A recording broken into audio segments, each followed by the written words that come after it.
Live from Washington, D.C., Jay Sekulow Live. Phone lines are open for your questions right now. Call 1-800-684-3110. That's 1-800-684-3110. And now, your host, Jordan Sekulow.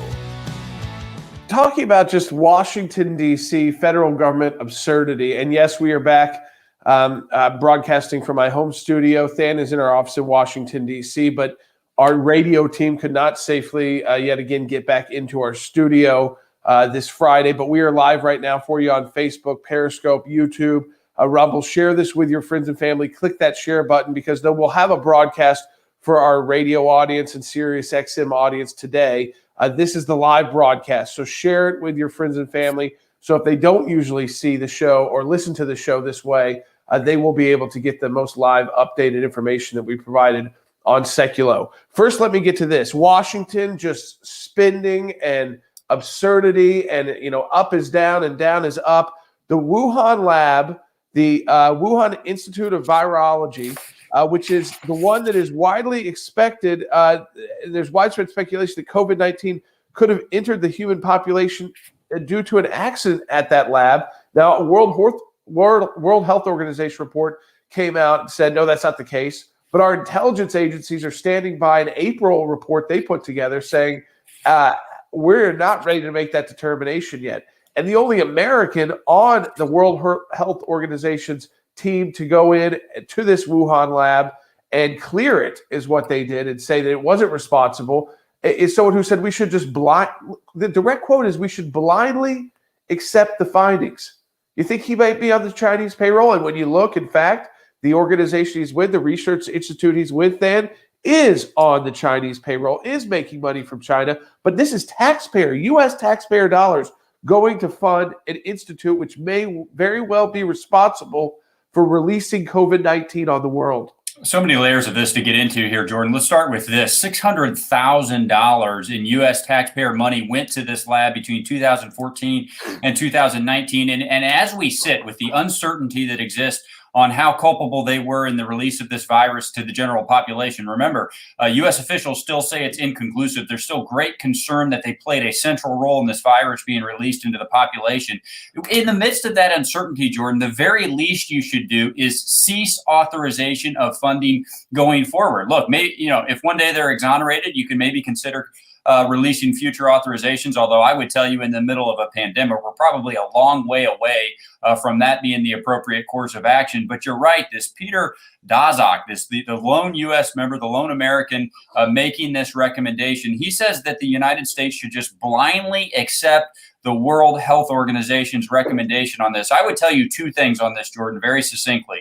The United States shouldn't accept anyone's recommendation blindly on where their tax dollars should go, certainly not the World Health Organization. And just quickly, too, and maybe this is a little bit off topic, but I think this is part and parcel why the last administration's decision to walk away from the World Health Organization was the right call, because you just constantly have to monitor who's bidding they are doing. I think it's a fair question you ask. Is this American making this recommendation? Does he have America's best interests at heart? Because the last thing we should be doing is blindly accepting their recommendation and continuing to send them hundreds of thousands of American taxpayer dollars. The guy who's telling us to blindly accept that this Wuhan lab, which is responsible, which is potentially could receive hundreds of thousands of dollars in more taxpayer funding. Get this, he is the president of the Eco Health Alliance, Peter Daszak, the sole U.S. person on that delegation from the World Health Organization.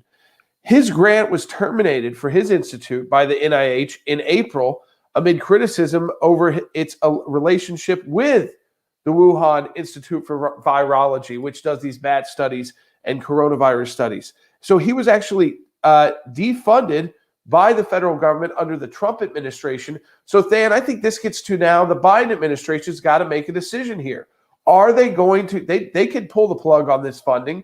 They don't have to continue taxpayer funding of the WIV. They don't have to accept the World Health Organization's finding. In fact, their intelligence agencies are still, even under the Biden administration, standing by the Trump administration's intelligence agency's assessment back in April that this is not, they are not ready to conclude where this virus originated and how it spread to the human population. It's such a great point, Jordan, because look, the authorizations from Congress extend through 2024, but all of these authorizations come with a caveat for the administration and how they execute them.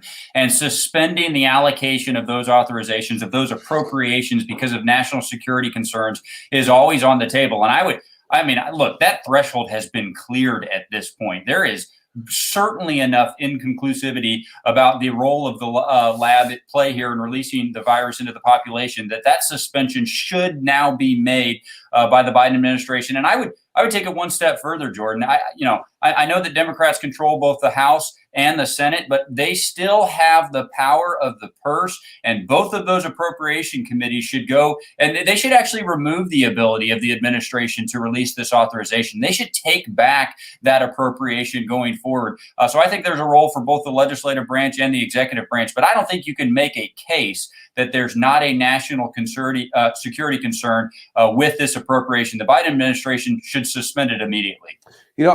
Just as we were about to go live with all of you who are watching on Facebook, Periscope, and YouTube, one of our senior counsels, Ben Cisney, who does a lot of our FOIA work, Freedom of Information Act work, we're still getting into the Iran lie in that editing of the video and the JCPOA and all that was going on at the State Department press office. And remember, that press office includes Jen Psaki, who is at the time was the press secretary for the State Department, and now is the White House press secretary. So I'm going to go to Than in a minute to update all of us on what just happened. I'm giving him a little bit of time because this just came in as we were going live with you on Facebook, Periscope, and YouTube. If you're on YouTube, if you're on Facebook, remember, this is how we're bringing a live update to you today. I'm pretty sure we're going to be back in, almost 100% sure, on Monday with regular radio broadcast, the full hour, the full show that'll be able to go out to all of our stations as well. But because of where we're broadcasting from, it's just too iced in. It was too dangerous for our team. They tried to make it out. It was just too treacherous. So because of that, we brought to you these days. We did broadcast live one day. We were able to get in to the studio, but to everybody, to all of our stations. But we brought this to you for our radio, for our online audience and social media audience every day of the week. And a big shout out to our production team through working that out, figuring that out, how to bring it to you and connect me with Than in Washington, D.C. Because this NIH story that we're just supposed to accept blindly. The one American on the team, accept blindly that what the World Health Organization, which the Trump administration left, the Biden administration has rejoined, found is in direct conflict with U.S. intelligence assessments under the Biden administration that is still sticking by. Let me just read it to you so you understand. The U.S. still hasn't ruled out that a lab accident at the WIV is the origin for COVID because China hasn't been transparent. And despite findings by the WHO that the COVID-19 outbreak in China first infected humans through an animal host, the U.S. intelligence agencies are not ruling out the possibility of a lab accident as officials continue to sort through intelligence about the Chinese government's initial handling of the outbreak. Those are American officials and Western officials. The director of national intelligence told NBC News the agency is sticking by a public statement issued in April, which said the American intelligence agencies, quote, will continue to rigorously examine emerging info and intelligence to determine whether the outbreak began through contact with infected animals or if it was the result of an accident at a lab in Wuhan. Much of the evidence then was destroyed, we know, at that Wuhan lab before these World Health Organization investigators ever even got there. Yeah, no question about it. And Jordan, I think to me, the biggest issue is who are you going to accept intelligence from? And this has always been the underlying concern with our membership and participation in organizations like the World Health Organization. To the extent the United States is going to participate in these bodies and these advisory organizations, Jordan, that's how we have to treat them. We have to treat them as advisory and compare what they say against the intelligence that we gather ourselves by assets on the ground that have allegiance to the United States. And so any suggestion that we should lay down our ability to come to our own judgment about all of the intelligence that's available and then make our own independent decision is just outlandish. And yet that's what this so-called American. I'm not doubting his citizenship, but I do wonder about an allegiance issue there, Jordan. If he is going to say that an analysis put forward by the World Health Organization should just be blindly accepted by the United States of America, that should never be the case. And any American participating in one of these bodies should always say, even if they think U.S. intelligence is wrong, they should always say, here's what I'm seeing. Here's what our organization has found. Now lay that against the intelligence that the greatest intelligence community in the world, that belonging to the United States, has gathered on its own, and come to your own sovereign, independent decision making. Jordan, I'm very skeptical about the decision or the conclusion that the World Health Organization has drawn. But even hypothetically, if it is right, there is no way in the world the United States should accept it blindly. It should always be laid against information and intelligence that we gather ourselves. This is interesting, Than Vivian on YouTube. What are American taxpayer dollars doing supporting the Wuhan Lab? I mean, what was interesting, I think, for a lot of people, they may be shocked, is that we weren't. That U.S. taxpayer dollars were going to this lab because of its research it was doing on the ability of bats to carry viruses. Now, whether or not that was done for good purposes or not, we know that this lab now, Than, is at the center of controversies. But I think it does expose a bigger issue, that the U.S., on the one hand, isn't treated right by China. We're not an ally. We're not enemies in the sense of going to physical war, but we are certainly economic adversaries. I think that's the best way to put it right now. And we're both kind of shuffling to be we are trying to remain as the leader of the free world and the leader of the world, really the most powerful country in the world, the superpower. They are making a play to become that superpower. So there's that kind of adversarial relationship. But economically, we do a lot of positive economic work together. We rely a lot economically on China. But I think what a lot of Americans don't know is that we were sending over taxpayer dollars to research the ability of bats to carry these coronaviruses. And that didn't turn out very well for us, considering those research dollars did nothing to prevent this worldwide pandemic. Yeah, not exactly chump change either, Jordan. I mean, you're talking about $600,000 over a 5-year period, so more than $100,000 per year, and continued authorizations for the next 5 years. And look, I think the philosophical point here I would make here, Jordan, is, I think there's a case that can be made that the United States has a vested interest in partnering with people around the world to do research like this. Now, I think there's a huge caveat when it involves China, but regardless of whether it's China or a staunch ally like Israel or anyone else, Jordan, the burden of proof, it has to be on the country and the entity that is receiving taxpayer dollars. They have to show conclusively that they are using those dollars in a way that furthers the interest of the United States. And look, I think the case has been made conclusively in this situation that they were used exactly in contradiction of U.S. interests. So we just, it doesn't have to be an all or nothing that the United States can't partner with other entities, but it should always be the case that those world partners have to demonstrate to us why they deserve our dollars. And then, Jordan, after they get them, they need to demonstrate to us that they use them wisely. In this case, neither of those two things happened. We had a bit of breaking news, Dan, as I was telling our audience that I wanted to give you a minute to get to kind of read through. This is one of our cases that involves the State Department under the Obama administration. So this is an example of how long these ACLJ cases, when we say we are on something and we're going to get to the bottom of it, we don't quit, folks. And so this is a case that started under the Obama administration involving the Iranian nuclear deal, the JCPOA, that weird edit that was made during the press conference that involved Jen Psaki, who was at the time the press secretary for the State Department, who is now the White House press secretary. It also involved Ben Rhodes, who was a key architect for Obama of getting us into the nuclear deal. We see all the reports even out today that the U.S. is ready to sit down. We heard it from Secretary of State Blinken with Iran face-to-face to figure out a way to get back into a nuclear deal, Than. But we've got breaking news on our FOIA work. The court just is not ready to accept these again, deletions and privileges asserted by the State Department over information that would shed light on why on earth those bizarre edits were made. Yeah, Jordan, I really think this is a significant win. It might be a process win, but people need to understand that this is how it works in our FOIA practice. Remember, the edit that was made in that original Iran video was really made to be deceptive about when negotiations began with Iran and which administration they occurred over when they were negotiating the JCPOA.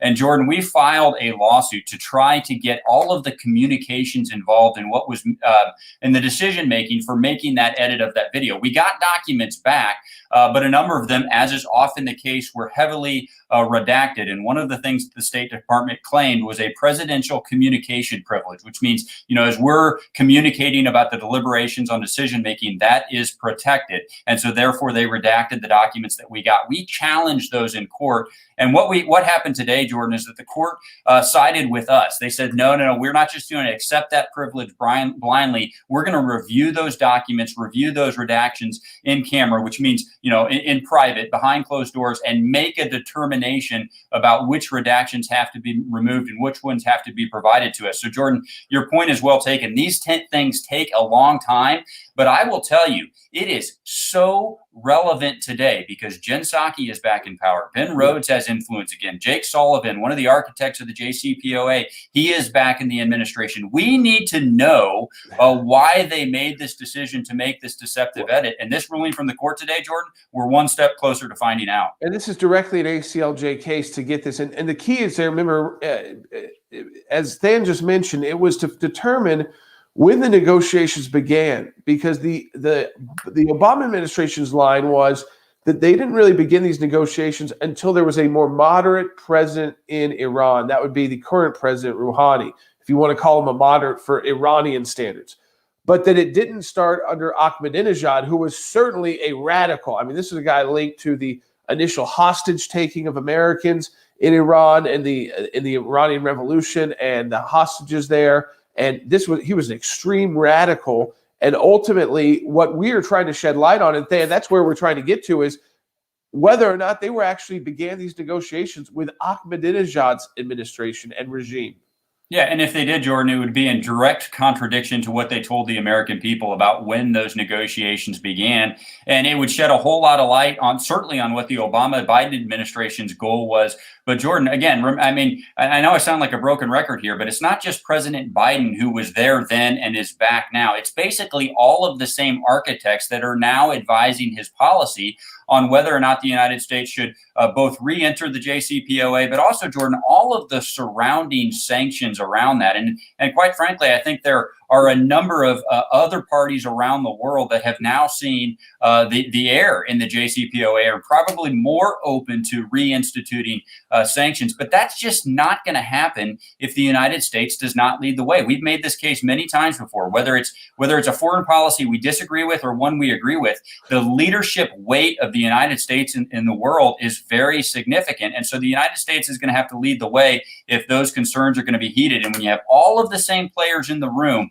I think one of the only ways we can hold them accountable is if we can reveal their decision-making process the last time around. That's what this suit has been about for all of the years that we've been in it. And this action today, Jordan, it's really a significant stride in the right direction. Hopefully the court will see the value in removing those redactions and will make them available to us. It's so relevant, as Than said, because we've got an administration with the same actors in place again, saying that they want to meet face-to-face with Iran, figure out a way into the Iranian nuclear deal. Iran is saying, we're not going to stop our violations of the deal until you, like making this kind of uranium that has no civilian use whatsoever, and the European allies have said that as well, our European allies, that we're not going to stop breaking the deal until you lift sanctions. And the U.S. position is we're not going to lift sanctions until you start being in compliance with the deal. The deal itself, by the way, even if they're in compliance, is horrendous because it puts them on a path to a nuclear weapon. I don't know if the clock stopped either,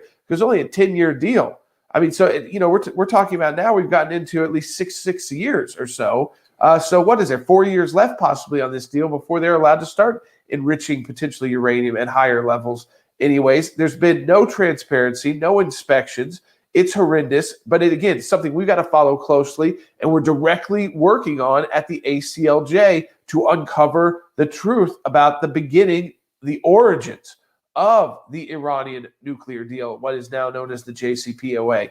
And wasn't the Obama administration with Vice President Biden and Jen Psaki lying to the American people when in fact they may have been, which our FOIA is trying to uncover because the dates add up that way, actually starting working on this deal with Iran under the leadership in Iran under a radical like Ahmadinejad.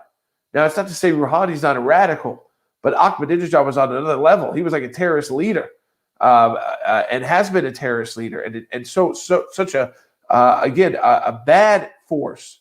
It would be shocking that that's who they thought it would be good to start negotiating a nuclear deal with, where we would actually trust Iranians. So that's why we're working on that so aggressively. And then finally today, for all of you, let me encourage you again, click that share button now for your friends and family on YouTube, on Facebook. The reason why is this is the best way to get the live update from us today on Sekulow and through the American Center for Law and Justice about what we see as the major stories. We're going to be back in the studio Monday. It looks like enough ice will melt away where we'll be able to safely get our team in there. So I have no doubts so far about that, but we don't predict the weather at the ACLJ. But let me say this: we are not finished today. We've got another big story, and we just talked about it yesterday, Than. But now it is the law of South Carolina. South Carolina's governor on Thursday signed the South Carolina Fetal Heartbeat and Protection from Abortion Act. It's a law that about 12 other states have passed. I think it's up to about 14 or 15 states now that either have this law or in the process of putting this law into place, so the legislative process. This is a law that we know is already facing legal challenges from Planned Parenthood. They've already said they will sue, but it's really a forward-looking law, Than. One, it's using science. It's not about faith or religion and when life begins. It's not to try to answer that question. I think we all know if there's a heartbeat, there's a life. So that's very simple. You don't have to have some theological questions about when does life begin at the embryo and the egg and the this and the that. This is, or is it religious? This isn't. This is purely science-based. When you detect a heartbeat, you can no longer perform abortion. About 14 other states have this law. Yes, they're all being challenged in court, but then what they're really doing is putting these laws in place. And thank you, South Carolina. Thanks to the state legislature, the state senate, and to Governor McMaster there for signing this because they know they're going to face lawsuits. But the laws are really forward-looking, Than. They're looking towards that if it comes a day where Roe versus Wade is overturned, and by the way, if it's overturned, that doesn't outlaw abortion. It throws it back to the states. These states want to have the laws ready to go to say where they're going to be if Roe versus Wade is overturned. So it's not just about short-term passing pro-life legislation. It's about long-term thinking, long-term goals of this is how we will be as a state if Roe versus Wade's overturned. And states are once again properly allowed to determine this for themselves. Yeah, Jordan, what you just described is why the pro-abortion left in the United States has diminished the amount that they say that they want to talk about science, that they want science to lead this discussion. Because quite frankly, Jordan, science is not on their side. Science is clearly on the side of life. It is clearly exposing the radical position of the pro-abortion left. And just briefly, there are sort of two layers in this bill that the pro-abortion left has always been dramatically against because it skews a mother's decision in the direction of life by looking at science. The first one is whether or not that mother has to be showed an ultrasound about the current state of the baby that is living within her. And even if that is the only thing that's done, that they perform an ultrasound and they show the mother almost always chooses life because it shows the life that is inside her. Now, the South Carolina bill takes an important second step in saying that if that ultrasound detects a heartbeat, which is, I think scientifically conclusive evidence that there is a life involved, then you cannot perform that abortion. I think both of those layers are very important, but the pro-abortion left has vigorously opposed both of them, and only for one reason, Jordan, because it dramatically reduces abortions. And on the first layer,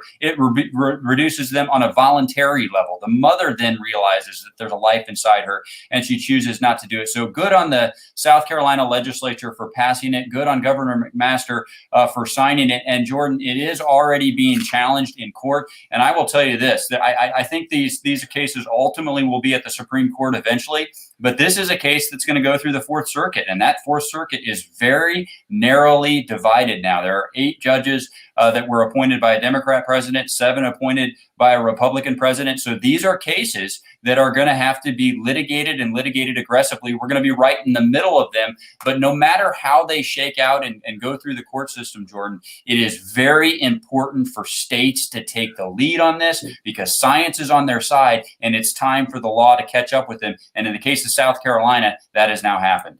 So let's just update you again on what we covered today, because I want to encourage you to share this with your friends and family. If you're watching us right now, click that share button. If you're on YouTube, Facebook, Periscope, if you watch it later on Rumble, share it with your friends and family. So this Wuhan Institute of Virology, they are still eligible for funding from the U.S. government, from taxpayer dollars, through 2024 of $600,000. This is after the U.S. intelligence agency said they have not yet come to a conclusion that it wasn't the lab itself that was responsible by accident or intentionally, but even by accident, of releasing COVID-19 to the human population. And again, what are we doing with research with Chinese labs? Is that the best way to go? We talked, of course, about the situation involving Iran, the nuclear deal, and our case involving FOIA. That is very important because we are still on it. And these players in the Biden administration are now, we're back in that administration too, at the center of it, and they're trying to sit down with the Iranians face to face. Wouldn't it be good to know if they edited that video because they didn't want the American people to know that they were dealing with Ahmadinejad to get the Iranian nuclear deal? I mean, think about that. And then ultimately, this pro-life victory in South Carolina, where it's forward-looking, where who can deny that there's a life when a heartbeat is detected, and that we should be protecting life in the United States, and that means the life of the unborn, especially when a heartbeat is detected. There should be no question, no debate about that. But of course, these will be challenged by Planned Parenthood. But we explain why they are forward-looking laws as well, as these states prepare for one day, hopefully, prayerfully, they are able to determine the abortion laws in their state, state to state, which is what an overturning of Roe versus Wade would mean. It would not outlaw abortions for all of those on the left who try to claim that's what it would mean. It would allow states to craft laws like South Carolina and 14 other states. So thank you to South Carolina and for so many of the pro-life activists. I know a lot of them down there have spoken to a lot of pro-life pregnancy centers down there many times. They're doing great work, and thank them for fighting to get this law on the books. I know the legal fight will be tough. We'll stand with them however we can, but they're thinking long-term, folks. Now, if you could financially support us at the ACLJ, it's a great time to do so at aclj.org. Our teams are fully working all around the country and the world. Just because we can't get into one broadcast studio, don't feel that way. And we will be back in next week. And remember, we've been able to bring you these updates throughout the week. So go to aclj.org, support us financially if you can. But most importantly today, I would ask you to, if you're watching this right now, whether it's Facebook, YouTube, whatever you prefer, and wherever you're watching us from, this isn't going to make it out to the airwaves today. So I encourage you to click that share button, even more so than usual, so that more friends and family see what we're focused on at the ACLJ. I hope, I know many of us are kind of coming out of these winter storms in states that may not get these, very often, and that you all have a great weekend. And we will talk to you on Monday at ACLJ on Sekulow.